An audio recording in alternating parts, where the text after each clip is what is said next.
jamaah haji sudah sebagian sudah sampai di Tanah Suci, dan sebentar lagi akan masuki prosesi utama dari ibadah haji, mulai dari wukuf sampai dengan menyelesaikan mabit di Mina dan ifadah. Nah, beberapa waktu yang lalu PBNU telah mengeluarkan himbauan kepada masyarakat ya, untuk tidak ngotot berangkat ke Saudi dalam rangka melaksanakan ibadah haji tanpa mengikuti aturan-aturan resmi yang telah ditetapkan oleh pemerintah Saudi. Dan para KNU juga sudah memberikan fatwa bahwa melaksanakan ibadah haji tanpa mengikuti atau dengan mengabaikan regulasi yang ditetapkan oleh pemerintah Saudi itu walaupun sah tapi haram, jadi berdosa karena melanggar hak dan wewenang dari pemerintahan yang berdaulat, itu pemerintahan Saudi. Nah, walaupun belakangan ternyata masih ditemukan sejumlah orang yang tetap saja berangkat tanpa dokumen-dokumen yang sah, tanpa mengikuti aturan yang ada dan tidak masuk sistem. Belum lama ini kita mendengar berita bahwa mereka dirazia oleh yang berwenang di Saudi, sebagian dipulangkan dan ada yang penanggung jawabnya kemudian dikenai tuntutan pidana, dan semuanya diberikan sanksi larangan masuk Saudi untuk keperluan apapun selama 10 tahun. Itu berat sekali ya, 10 tahun. Jadi walaupun misalnya ini bahkan yang sudah punya jatah haji, kemarin katanya ada kasusnya itu, jamaah UNH yang sudah dapat jatah haji tahun ini, tapi dia terkena ban karena pelanggaran yang dilakukan kira 2 tahun yang lalu, dan dia tidak boleh masuk, sehingga tertolak. Nah ini Masya Allah, maka ini kita sekali lagi kita ingatkan kepada masyarakat, sudahlah tunggu saja dan ikuti regulasi yang ada, karena haji itu hanya wajib bagi yang mampu. Yang mampu itu artinya yang memungkinkan segala sesuatunya untuk berangkat, dan tidak wajib mengupayakan kemampuan, itu tidak wajib ya. Jadi tidak wajib, jadi syaratnya itu haji itu hanya wajib bagi yang punya istitoah, istilahnya itu kemampuan, dan istitoah itu tidak wajib diupayakan. Jadi maka tidak perlu gelisah, karena ya pahalanya haji itu sebetulnya sudah banyak disediakan sebagai gantinya untuk mereka yang tidak mampu melaksanakan. Nah yang kedua, bagi jamaah haji yang sekarang sudah ada di sana, kita menghimbau untuk tidak memaksakan diri melakukan tata cara yang terlalu berat, karena fikih atau norma-norma tentang prosesi haji itu sebetulnya sangat luas, dan ada banyak kemudahan-kemudahan di sana yang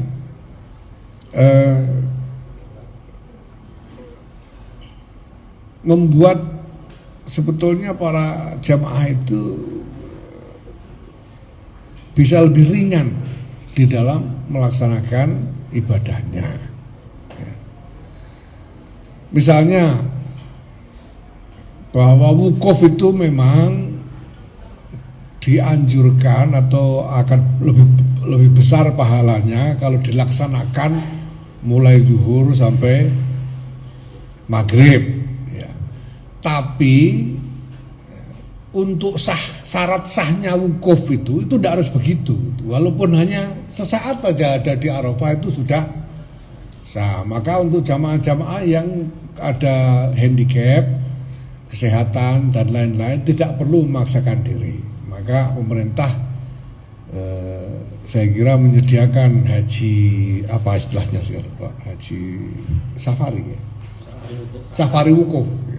Safari wukuf. Jadi naik mobil lewat di wukuf keluar lagi itu sah sebetulnya itu. Jadi tidak usah bersedih. Kemudian misalnya ada karena ini jamaah ini akan berlipat. Saudi ini menerima tidak kurang dari 5 jutaan jamaah haji tahun ini. Nah, ada hal yang memang kalau kita memaksakan yang berat-berat itu menjadi masalah besar. Misalnya soal mabit di Musdalifah ya, itu kalau mencari fadilah yang berat itu masalah besar. Maka begitu juga di Mina, mabit di Mina itu masalah besar karena Mina itu areanya tidak bisa diperluas sehingga semakin banyak jemaah haji itu menjadi semakin berat mengingat daya tampung yang terbatas. Nah itu harus ada jalan keluar dan beberapa waktu yang lalu secara khusus Syuriah Pengurus Besar Nahdlatul Ulama telah membahas masalah-masalah ini dan merumuskan sejumlah tuntunan yang bisa menjadi acuan dari jamaah haji untuk melaksanakan ibadahnya secara lebih ringan dan lebih menjamin keselamatan mereka. Nah untuk itu di sini ada Wakil Ketua Umum Bidang Agama Pak Kiai Zulfa Mustafa dan juga salah seorang Khatib Syuriah Pengurus Besar Nahdlatul Ulama Kiai Sarmidi Husna. Nah, nanti beliau berdua bisa memberikan keterangan yang lebih rinci dari hasil pembahasan oleh Syuriah PBNU. Silakan Pak Kiai Zulfa.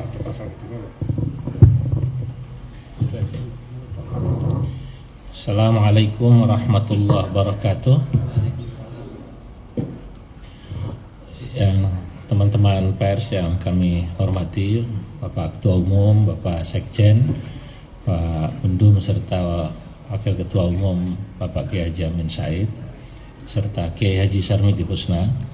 Saya ingin menambahkan apa yang telah disampaikan oleh Ketua Umum akan tuntunan-tuntunan yang sudah diputuskan oleh Syuriah PBNU beberapa waktu lalu terkait pertama jamaah haji yang menggunakan visa non visa haji. Ya, keputusan memang sudah diputuskan oleh ulama-ulama NU bahwa hajinya memang secara hukum fikih itu sah. Akan tetapi berdosa karena pertama dia melakukan kesalahan atau kezaliman mengambil hak orang lain karena tempat untuk wukuf kemudian yang lain-lain di prosesi Ar-Husna itu sudah dihitung oleh pemerintah Saudi sehingga ketika yang bersangkutan kemudian mengambil hak orang di situ ada yang terjadi semacam itu, maka itu sama saja dia dalam bahasa agama melakukan ghasab. Disitulah kemudian ulama menghukumi dosanya. Belum lagi tadi yang sudah disampaikan oleh Pak Ketua Umum Gus Yahya bahwa dia akan mendapatkan kerugian-kerugian besar ya, apalagi pada saat tertangkap atau ditemukan oleh pemerintah Saudi, dia akan di-ban selama 10 tahun dan juga jika yang bersangkutan adalah sudah jamaah haji tetap maka dia tidak akan bisa berangkat. Ya, PBNU dalam hal ini Syuriah Tanfidiyah akan mensosialisasikan keputusan ini Karena sejak dahulu Nahdlatul Ulama sangat menghargai adanya kesepakatan antar negara, menghargai kesepakatan perjanjian pemerintah Saudi dengan pemerintah Indonesia, dalam hal ini Menteri Haji khususnya dengan Menteri Agama. Itu dalam pandangan ulama NU bagian daripada hukum agama yang harus dipegang, sehingga apabila kemudian sudah ditetapkan, maka taat kepada ulil amri itu hukumnya wajib. Mentaati keputusan Menteri Agama, Menteri Haji Saudi, keputusan pemerintah Saudi dan juga pemerintah kita, hukumnya wajib. Begitu juga terkait dengan bagaimana jamaah haji sebaiknya memikirkan mana yang memudahkan tadi. Kita tahu memang ada beberapa jamaah haji yang ingin melakukan ibadah haji afdal, tapi mungkin itu akan sulit dilakukan. Pemerintah tidak melarang, misalnya beberapa jamaah haji ingin mengambil hal yang afdal, tapi Nahdlatul Ulama, Nahdlatul Ulama memutuskan apabila jamaah haji, baik itu kaum muslimin secara umum dari Indonesia maupun jamaah haji yang berasal dari NU, ingin mengambil pendapat-pendapat yang memudahkan, karena memang itu yang paling dianggap masuk akal. Seperti misalnya di Musdalifah tadi, dahulu jamaah itu turun ke Musdalifah mengambil kerikil, tapi pengalaman haji tahun kemarin, teman-teman mungkin ingat, ada jamaah yang tidak terangkut sampai besok siang, sampai tanggal 10 Zulhijjah siang, karena proses taraddud di bis ini yang sangat rumit, antar jemput. Nah, oleh karenanya ulama Nahdlatul Ulama atau Syuriah NU sudah memutuskan di Musdalifah, andai kata jamaah haji hanya melakukan murur, hanya melewati saja, bahkan sebentar berhenti, itu sudah dianggap bagian daripada wukuf di mabit di Musdalifah. Nah, tetap mendapatkan ke mabit di Musdalifah jika dia mengambil pendapat yang wajib. Tentu bahkan ada pendapat yang sangat ringan yang mengatakan bahwa mabit di Musdalifah itu hukumnya sunnah. Baik, mungkin supaya ditambahkan lagi oleh Khatib Syuriah NU, nanti Kiai Sarmidi menambahkan yang belum saya sampaikan. Baik, terima kasih Pak Kiai Zulfa. Yang saya hormati Ketua Umum, Wakil Ketua Umum, Sekjen dan Bendum. Pada minggu kemarin PBNU melalui pengurus besar harian Syuriah sudah melakukan rapat pembahasan untuk menetapkan beberapa masalah yang memang sekarang khususnya pada tahun 2024 ini penyelenggaraan haji mengalami beberapa kendala kalau tidak ada antisipasi sebuah keputusan hukum. Tadi yang pertama sudah disampaikan terkait haji non kuota. Tadi sudah dijelaskan hukumnya seperti apa. Perlu saya tambahkan terkait haji non kuota itu, bahwa haji yang sah menggunakan 2 kuota.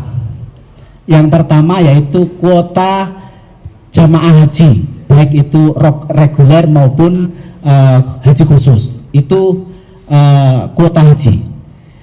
Yang kedua itu visa haji mujamalah, visa haji mujamalah. Nah, ini yang boleh melakukan haji. Selain 2 visa itu sekarang dilarang. Sekarang dilarang. Kalau ada orang kok berangkat haji dengan visa umal, kerja atau visa ziarah, pasti dilarang. Ada visa yang lain.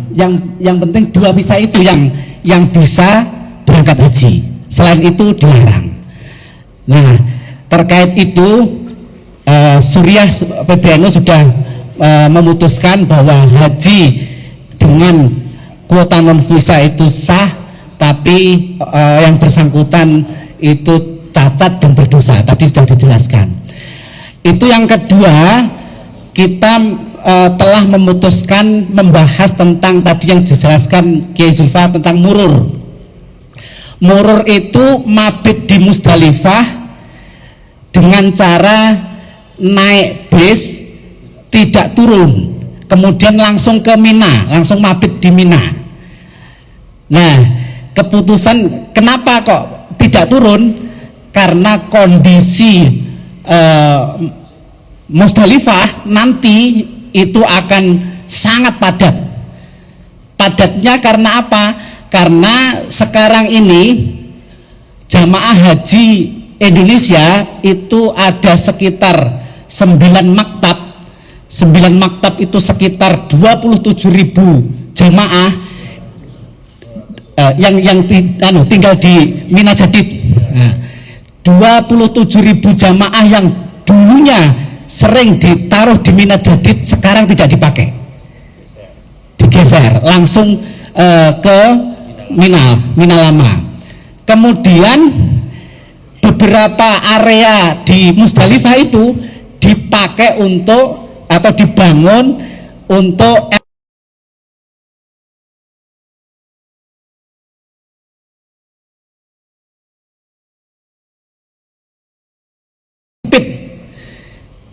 kalau dihitung-hitung itu per orang, kalau dipaksakan untuk mabit di Musdalifah semuanya itu 0,4 meter per orang, jadi sangat sesak sekali, sehingga pemerintah Indonesia dan juga pemerintah Arab Saudi memutuskan untuk membuat kebijakan murur saja mabit di Musdalifah.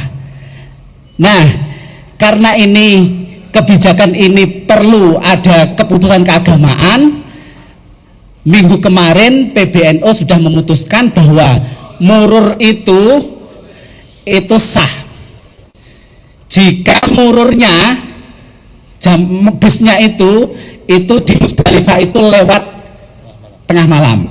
Itu yang pertama, itu boleh memilih murur sah kalau memang lewat tengah malam bisnya itu. Yang kedua, murur itu hukumnya sunnah, boleh memilih murur itu hukumnya sunnah. Jadi kalau mabit di Musdalifah itu hukumnya sunnah. Jadi kalau murur saja langsung ke Mina itu juga tidak masalah karena sunnah.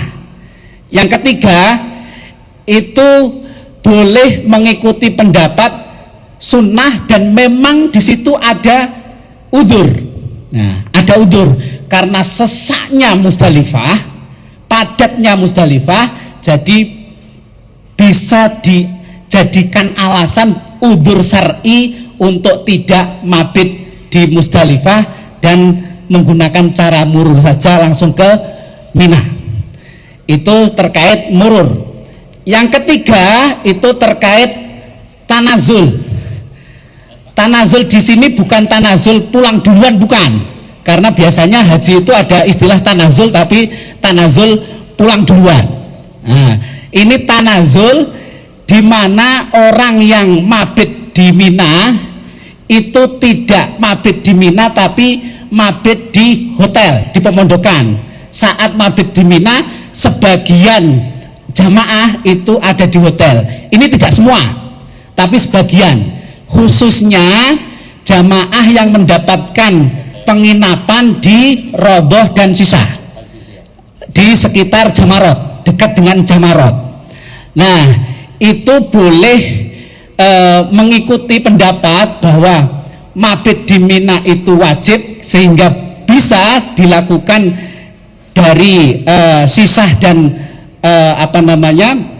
Rodoh itu malamnya masuk ke Mina sekitar Jamarot itu, kemudian sampai subuh atau masuknya itu menjelang subuh, sehingga mabit di situ menjelang subuh, habis subuh langsung lontar Jamarot. Itu kalau memilih wajib.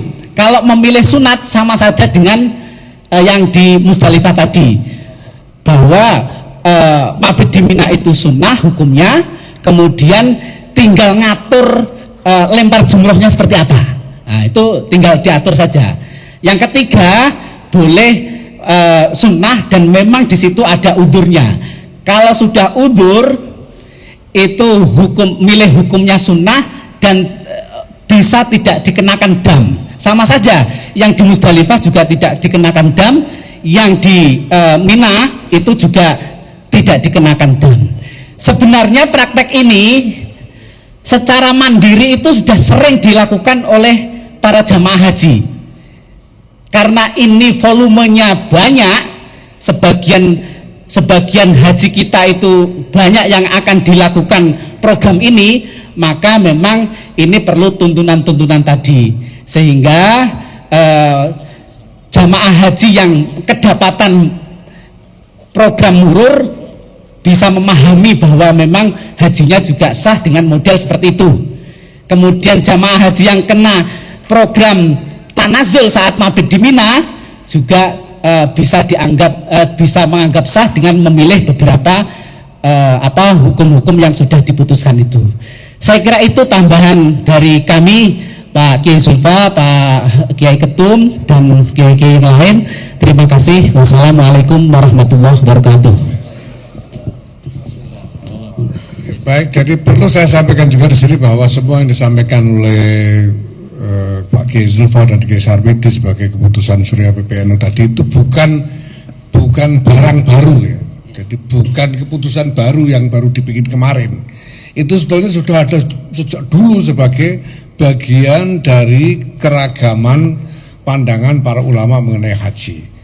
Cuma memang karena kesulitan-kesulitan itu baru kelihatan meledak belakangan ini baru kemudian dibuka lagi gitu. Kemarin-kemarin karena dianggap semuanya masih mudah, ini pandangan-pandangan yang beragam ini jarang dipakai, tapi sekarang waktunya ketika kesulitan begitu banyak meledak ya, ragam pendapat yang meringankan bagi jamaah ini bisa dipakai.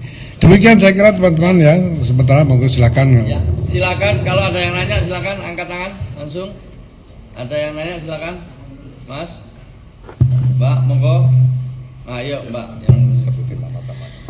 Selamat siang, nama saya Lita dari Kompas.com. Tapi pertanyaannya di luar dari topik haji ya Bapak-Bapak, izin. Yang pertama, ex-Menteri Agama Lukman Hakim sempat bilang kalau ormas keagamaan sebaiknya fokus di ngurus umat gitu. Nah, pendapat dari PBNU untuk itu gimana? Ini terkait dengan tambang ya. Kemudian yang kedua, terkait tambang juga PBNU sempat mengklaim kalau mampu mengelola tambang nih. Nah, dan punya SDM-nya. Nah, SDM-nya tuh dari mana? Seperti apa? Boleh tolong penjelasannya? Terima kasih. Udah. Ya, cukup. Oke itu ya. Cukup, nggak ada lagi yang lain? Ya silakan. Langsung ya, langsung aja langsung. Cocok bodoh. Ya, Assalamualaikum Yai, saya Fahdi dari Tribun News. Pertama soal haji, saat ini kan masih banyak masyarakat yang belum tahu terkait masalah itu, walaupun ini hukum sudah lama. Apakah nanti akan dibuat edukasi khusus Yai? Dan terkait banyaknya penipuan terkait visa haji, apakah NU bakal membuat mungkin satgas khusus agar melindungi umat dari penipuan ini Yai? Kemudian yang kedua terkait iup tambang Yai, apakah NU akan menggandeng pihak lain dalam pengelolaan tambang ini, atau mungkin akan ada banom khusus nanti, badan otonom khusus yang dibangun yang dibentuk untuk menangani masalah tambang ini? Terima kasih Yai. Oke, ada lagi? Ada lagi Mas ya? Silakan. Cukup ya? Ini apa ini? Satu lagi. Yo. Ya ini satu lagi nih yang merah. Beri sama nih. Ya, oke, silakan. Baik Kiai, saya dari Apri dari Garuda TV, mengenai soal Hari Raya Idul Adha, apakah PBNU telah menetapkan tanggalnya kapan begitu? Dan yang kedua, mengenai bagaimana sikap politik dari PBNU untuk Pilkada 2024 ini, fokusnya di Jateng, Jatim dan Jakarta. Terima kasih. Ya, cukup dulu ya, 3 dulu. Cukup, silakan. Cukup. Oke.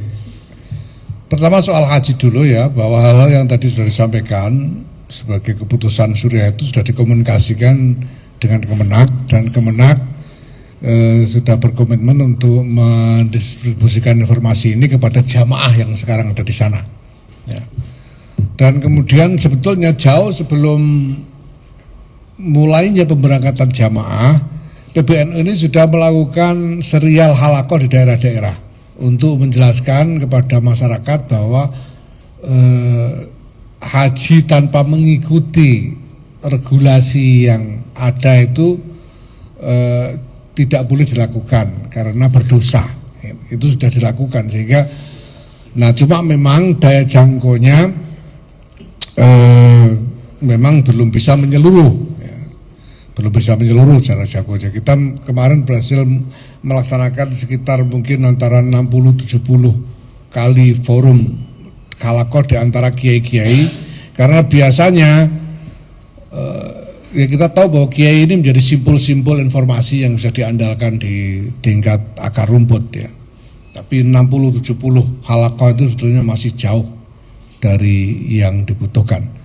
Tapi kita sudah lakukan dan kita tahu memang masih ada yang bocor. Nah sekarang ini kita tegaskan kembali supaya ke depan, tahun depan jangan sampai ada lagi. Jangan sampai ada lagi orang yang tertipu dengan ini, gitu. Nah tentu edukasi masyarakat secara lebih luas memang harus dijalankan, ya. Nanti akan kita kerjakan dengan sekuat tenaga. Nah kemudian ya, tadi itu soal apa namanya Idul Hijjah. Jadi soal Idul Adha ini sebagaimana diketahui NU ini berpegang pada ru'yatul hilal, pada menyaksikan bulan di awal bulan, ya, sebagai pedoman untuk menentukan tanggal. Nah maka nanti pada tanggal 7 Juni, ya, itu besok sore ini tim dari Lembaga Falakiyah PBNU ini akan bekerja dengan menempatkan petugas-petugas di berbagai titik di seluruh Indonesia untuk melihat hilal. Apabila besok malam, besok sore pas maghrib itu hilal sudah terlihat, ya itu berarti tanggal 8 hari Sabtu itu adalah tanggal 1 Zulhijjah. Ya tinggal hitung aja tanggal 10-nya itu tanggal berapa, ya. Nah tapi kita baru tahu besok sore. Kalau enggak kelihatan hilalnya besok sore, berarti kita istiqmal. Kita lihat tadi, kita istiqmal sehingga kemungkinan tanggal 1-nya itu jatuh pada hari Minggu, hari Ahad, tanggal 9 Juni. Itu nanti, ya. Jadi kalau nanya Idul Adha-nya kapan?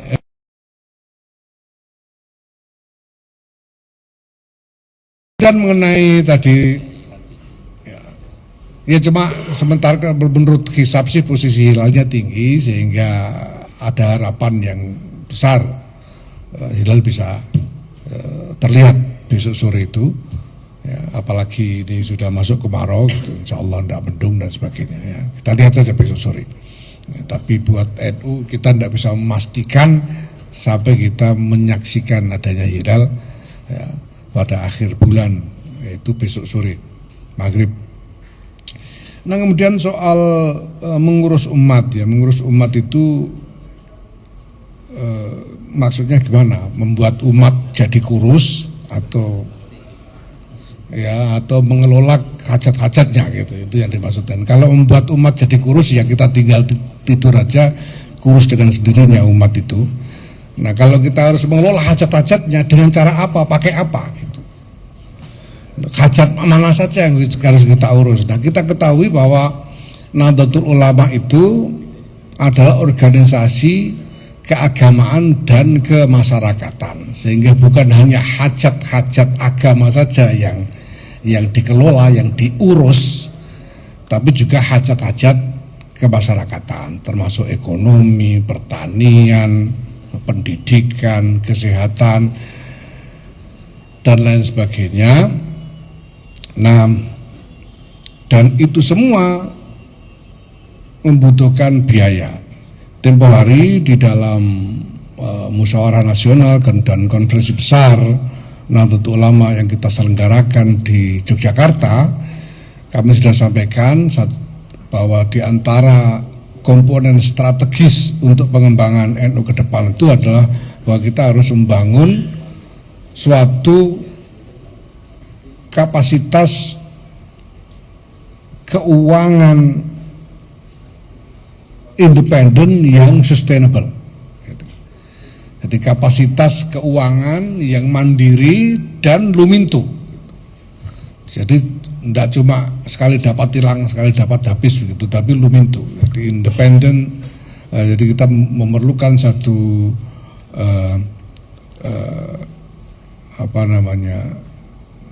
independent and sustainable financial capacity itu ya. Nah, maka memang sejak awal, sejak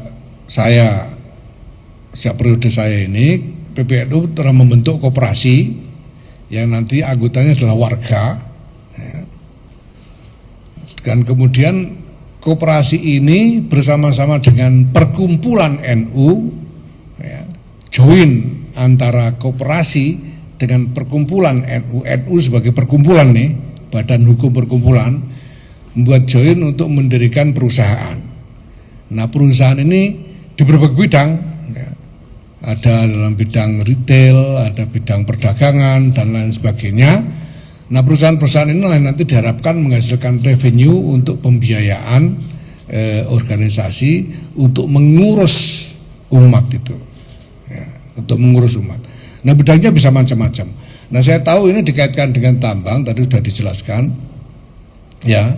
Masalahnya itu bahwa ini pemerintah punya kebijakan afirmasi kepada ormas-ormas keagamaan.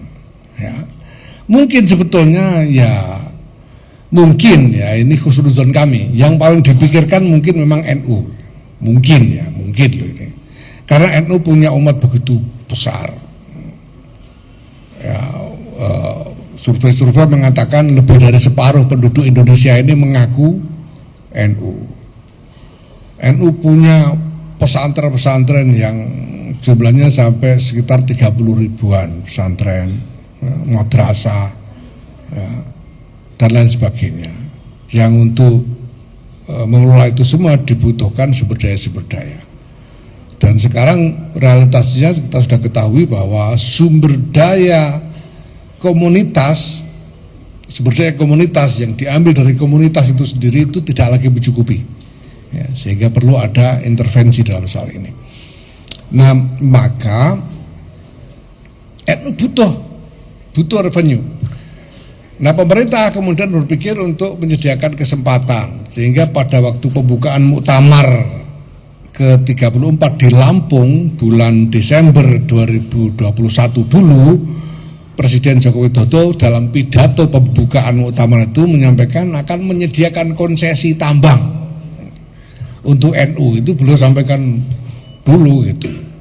Di pembukaan muktamar itu artinya ya belum tentu ketua umumnya saya waktu itu toh, karena baru pembukaan muktamar. Tapi artinya pemerintah itu berpikir untuk menyediakan kebijakan afirmasi untuk ormas-ormas keagamaan ini. Nah, kemudian bagaimana NU menyikapi ini? Nah, NU ini pertama-tama seperti saya katakan butuh. NU ini butuh apapun ya, yang halal yang bisa menjadi sumber revenue untuk pembiayaan organisasi. Ya. Karena keadaan di bawah ini memang ya sudah sangat-sangat memerlukan intervensi sesegera mungkin. Saya bisa bayangkan sekarang satu pesantren aja, mari kita lihat ya, Pondok Pesantren Nirboyo Kediri itu santrinya total 43.000 dengan infrastruktur yang sangat terbatas, sehingga satu kamar seluas kira-kira 3 kali 3 meter itu diperuntukkan rata-rata bagi 60 sampai 70 orang santri, bayangkan. Sehingga mereka hanya bisa pakai kamar itu untuk menaruh barang, dan mereka tidur di sembarang tempat. Untuk tidur itu mereka harus tidur di emperan kelas, di masjid, di sembarang tempat, karena tidak ada fasilitas kamar untuk tidur. Nah, kalau kita nunggu afirmasi pemerintah yang langsung, itu nanti harus berhadapan dengan macam-macam parameter birokrasi yang pasti lama sekali. Undang-undangnya gimana, aturannya gimana, dan seterusnya.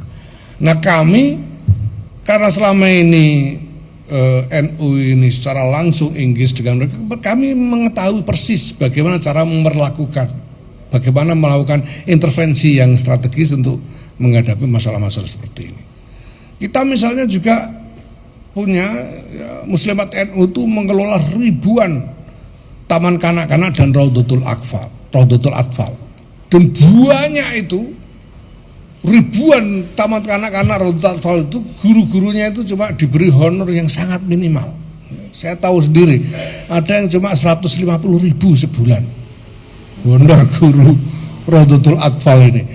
Nah, kalau nunggu, dan ini kan semua ini inisiatif komunitas sendiri yang bikin, ditopang dengan kapasitas komunitas. Ya gurunya sih ikhlas semua gitu, ikhlas semua. Cuma ya yang lihat itu kan ya tidak tega sebetulnya.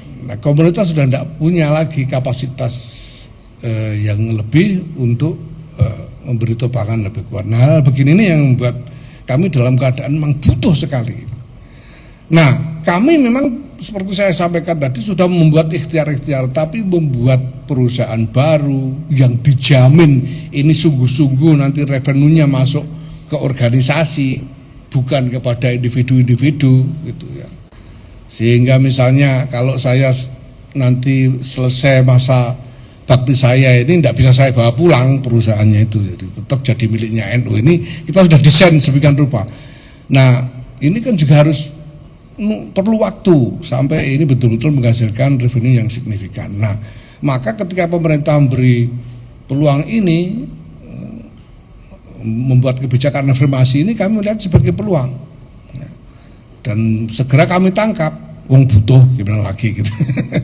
Segera kami tangkap, sehingga kami memang sudah mengajukan, begitu pemerintah mengeluarkan revisi PP nomor 96 tahun 2021 yang memungkinkan untuk ormas keagamaan mendapatkan konsesi tambang, kami juga kemudian mengajukan permohonan ya.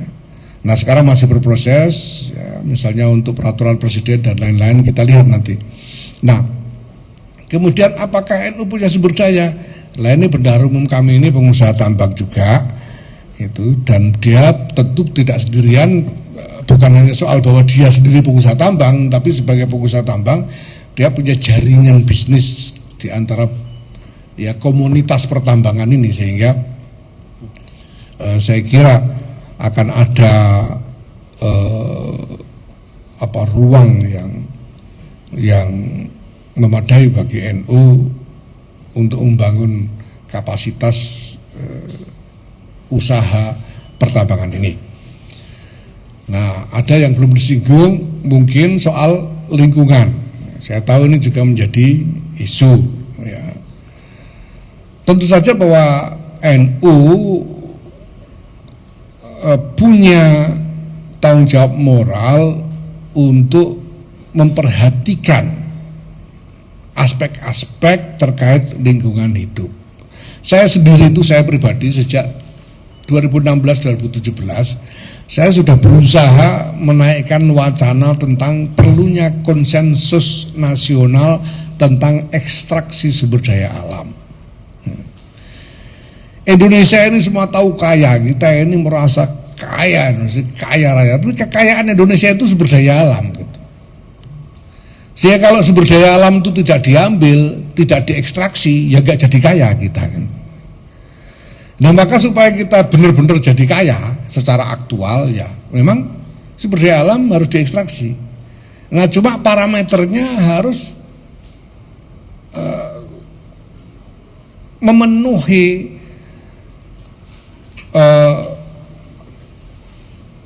kepentingan terkait kemaslahatan umum, terkait lingkungan hidup. Nah, menurut saya undang-undang dan peraturan-peraturan regulasi-regulasi praktis itu mungkin tidak cukup, karena regulasi-regulasi itu biasanya ada lubang, dan lubang itu biasanya diakali gitu ya. Nah, tapi kalau kita punya konsensus nasional, nah ini bisa menjadi dasar untuk melakukan pengawasan dan pengendalian yang lebih baik ke depan. Nah, tapi tanpa menunggu konsensus internasional itu, konsensus nasional tentang ekstraksi sumber daya alam itu, nah ya NU memberanikan diri untuk masuk aja dulu, nanti kita lihat. Gitu. Apapun juga NU punya, NU ini berangkat ya, di samping karena adanya kebutuhan tadi, tapi juga dengan kesadaran akan tanggung jawab moral terkait lingkungan hidup dan kemaslahatan masyarakat secara umum. Ya. Nah, ini semuanya kita perhatikan sejak awal. Maka termasuk bahwa concern jangan sampai ini kemudian jatuh kepada pribadi-pribadi. Insya Allah kami sudah siapkan desainnya. Jadi itu tadi termasuk bahwa desainnya itu kita bikin koperasi yang anggotanya adalah warga, dan kemudian join dengan NU sebagai perkumpulan untuk membuat PT yang di situ pejabat-pejabatnya ex officio. Nah, ke depan akan kami kembangkan model yang akan lebih secara bisnis lebih reliable, lebih bisa diandalkan profesionalitasnya, tapi juga lebih aman bagi kepemilikan NU terhadap itu semua. Baru saja kami menyelenggarakan pertemuan yang eksesif dengan lembaga, dengan Lapas Dam untuk membahas desain, termasuk desain manajemen keuangan NU nantinya. Ya, terima kasih. Silakan. Ya. Sikap politik soal pilkada. Oh ya, sorry. Sikap politik soal pilkada ini sebetulnya sama. Kita minta tidak membawa lembaga. Warga NU itu berhak membuat pilihan politiknya masing-masing, tapi jangan membawa-bawa lembaga. Jangan misalnya berkampanye atas nama pengurus NU.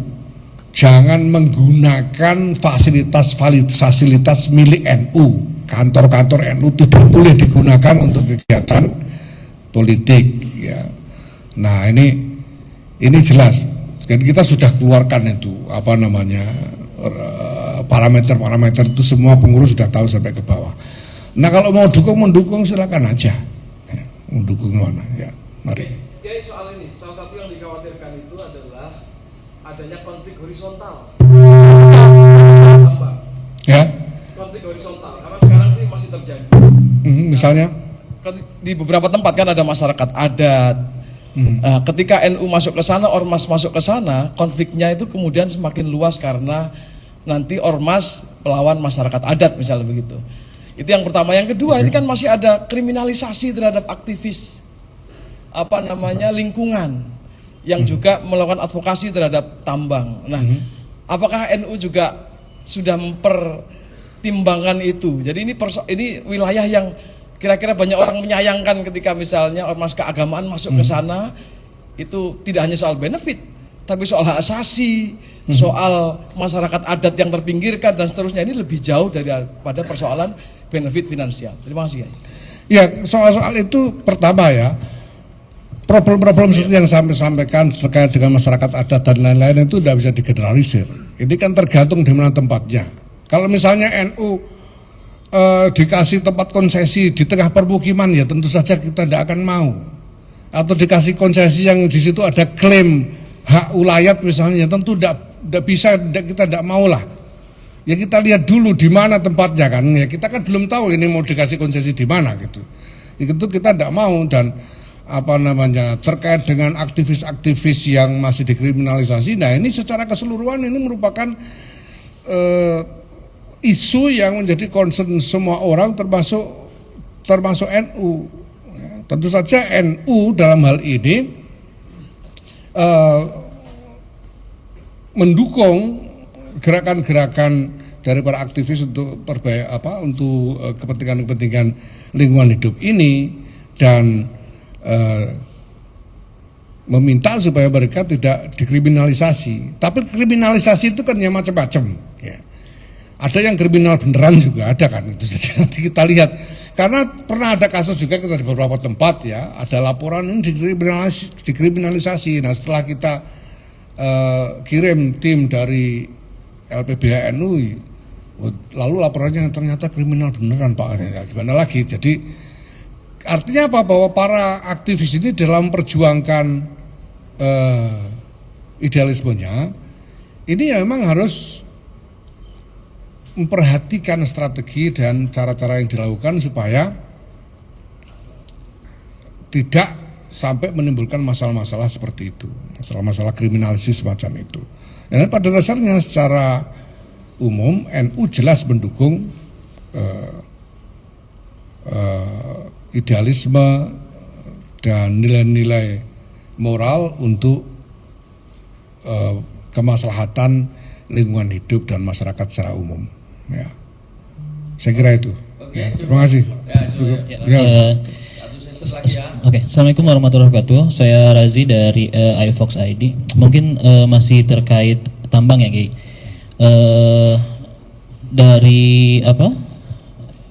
Dari tambang ini kan pengelolaan tambang ini kan identik dengan energi fosil ya, dan PBB juga sudah mencanangkan juga di tahun 2050 itu mulai beralih gitu ya dari energi fosil menjadi energi terbarukan, khususnya di Indonesia juga mulai terhadap hal itu. Nah, apakah dari NU sendiri masih optimis gitu hal ini dapat menjadi ekonomi umat gitu ke depannya, padahal bisa dikatakan dunia dan Indonesia itu sudah mulai meninggalkan dan NU baru masuk ke ranah ini gitu. Nah, seperti itu. Dan kemudian di beberapa tahun ke belakang juga tambang ini kan dikuasai oleh segelintir orang gitu kan ya, dan itu juga statement dari Muhammadiyah Din Samsudin itu bilang bahwa kita tuh hanya mendapatkan sisanya gitu dari pertambangan ini. Nah, bagaimana NU apakah melihat hal ini sama gitu ya? Apakah gitu? Oke. Terima kasih. Assalamualaikum warahmatullahi wabarakatuh. Yang belakangnya itu Pak. Silakan. Halo, saya Tama dari Tempo. Izin Kiai, saya ingin bertanya mengenai tambang juga. Jadi PBNU dapat lokasi tambang di mana dan luasnya berapa? Lalu siapa saja orang yang akan disiapkan PBNU untuk mengurusi tambang tersebut? Terima kasih. Terima kasih. Pertama mengenai fossil fuel dan net zero dan sebagainya ya, itu kan visi ke depan yang harus dibangun dengan strategi, itu yang pertama. Yang kedua, sekarang realitasnya banyak masyarakat yang masih bergantung dan membutuhkan fossil fuel untuk sumber energi, karena itu lebih murah, lebih available ya. Sehingga tidak bisa serta-merta diterapkan sebagai prinsip policy ya, itu tidak bisa ya. Karena kalau dilarang fossil fuel sampai tidak boleh naik pesawat terbang kemana-mana dan sebagainya gitu ya. Nah, termasuk ini sekarang ini masih dibutuhkan pada dasarnya energi dari sumber batu bara ini masih dibutuhkan kenyataannya gitu. Nah, dan kebutuhan itu memang kebutuhan yang real, yang bukan dibuat-buat, itu yang pertama. Dan kedua, untuk transformasi pemanfaatan energi itu kan dibutuhkan transformasi teknologi. Nah, maka harus ada strategi supaya kita ikut menguasai teknologinya. Jangan nanti kita tidak boleh pakai fossil fuel tapi kita lalu bergantung teknologinya pada orang, kan gila itu. Nggak boleh begitu. Nggak mau saya kalau disuruh begitu.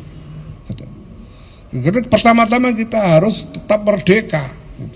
Kita harus kuasai juga teknologinya, jangan cuma gantung sama teknologinya orang gitu. Itu yang penting. Nah, ini semua masih harus dalam proses. Nah, soal PBB dan lain ini kan sedang menaikkan wacana supaya semua orang punya concern. Kita juga punya concern. Jelas ya. Nyatanya kita juga ikut mengkampanyekan penggunaan energi listrik sebagai pengganti BBM untuk mobil-mobil kan ya. Tapi nyatanya sekarang kan mobil listrik itu tidak bisa sampean pakai dari Jakarta ke Surabaya, celaka sampean nanti 400 kilo harus ngisi baterai 1 jam 2 jam, yang ngantri ngisi 40 mobil bagaimana? Ini hal yang memang masih membutuhkan pemecahan jangka panjang, harus ada strategi yang deliberate dan adil. Deliberate dan adil soal ini, tidak boleh tidak adil. Nah, ini satu. Nah, kemudian apa tadi soal yang kedua tadi soal apa? Ya, lokasinya kita belum tahu. Kita baru mengajukan izin ya kan. Nah, nanti kalau dikasih lokasi ini ya kita lihat, lalu kita tawar. Namanya ini kan soal tawar menawar juga ya. Kita tawar jangan di sini dong, itu masalah. Namanya bukan, pemerintah sudah mengatakan bahwa ini prinsipnya afirmasi. Afirmasi itu jangan kasih masalah sama kita lah gitu. Nah, maka itu menjawab juga soal bahwa selama ini dikuasai segelintir orang.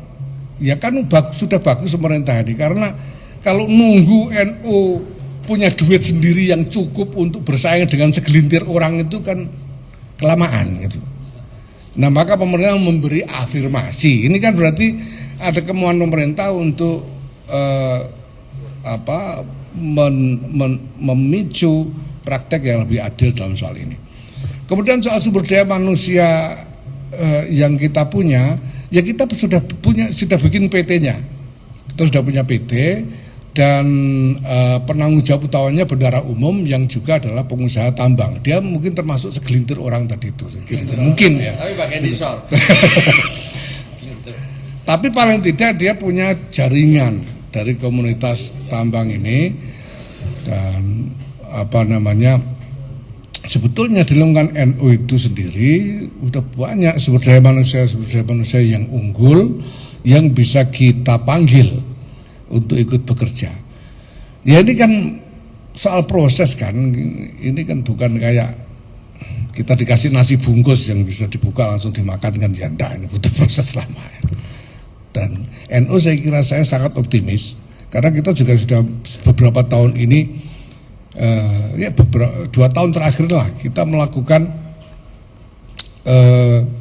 semacam identifikasi sumber daya manusia. Sekarang ini misalnya kita sudah dapatkan data 286 profesional NU yang bekerja di berbagai negara sebagai profesional kelas 1. Ada yang bekerja di level manajemen perusahaan industri pesawat terbang, ada yang di industri keuangan dan macam-macam industri teknologi tinggi yang lain, dan mereka sudah engage, mereka siap untuk bekerja untuk NU lah kira-kira gitu. Insya Allah nanti dalam waktu dekat kita ingin menciptakan satu platform untuk berkumpulnya sumber daya baru untuk masa depan NU ini ya. Kita akan bikin semacam summit untuk itu. Saya kira dalam waktu dekat, mungkin tidak sampai akhir tahun akan kita laksanakan. Ini sedang kita proses konsepnya, ya. Maka saya optimis, insya Allah ada. Ya. Nah, ya saya tidak tahu apakah harus disebut satu persatu ini. Personelnya kan ya tidak perlu lah. Pokoknya ada bendahara umum, Saudara Gutvan Arif ini yang akan memimpin tim untuk ini. Terima kasih. Terima kasih ya, satu. Terakhir ya. Saya dari disway.id Pak mau bertanya, apa dari NU sendiri sudah menyiapkan tokoh untuk masuk di kabinet Prabowo Gibran Pak, terutama di mengisi jabatan Menteri Agama? Udah itu aja Pak. Oke. Nggak usah disiapkan, udah siap sendiri banyak itu. banyak yang sudah siap sendiri gitu ya. Udah banyak, tidak usah disiapkan. Banyak yang sudah siap dengan sendirinya gitu.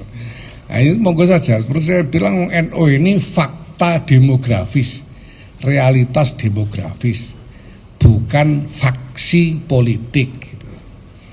Itu aja. Nanti itu kalau sudah jadi kabinet sampai tanyain satu-satu, itu paling tidak separuh NU. Kalau tidak malah NU semua gitu. Itu aja. Makasih. Ya, cukup ya, saya kira ya. Terima kasih teman-teman wartawan. Makasih. Assalamualaikum warahmatullahi wabarakatuh.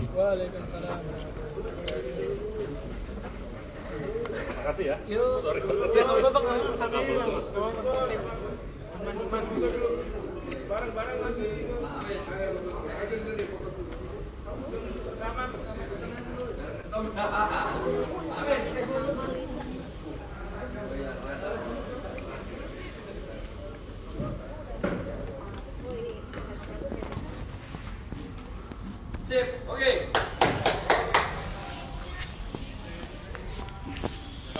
Cukup ya. Terima kasih.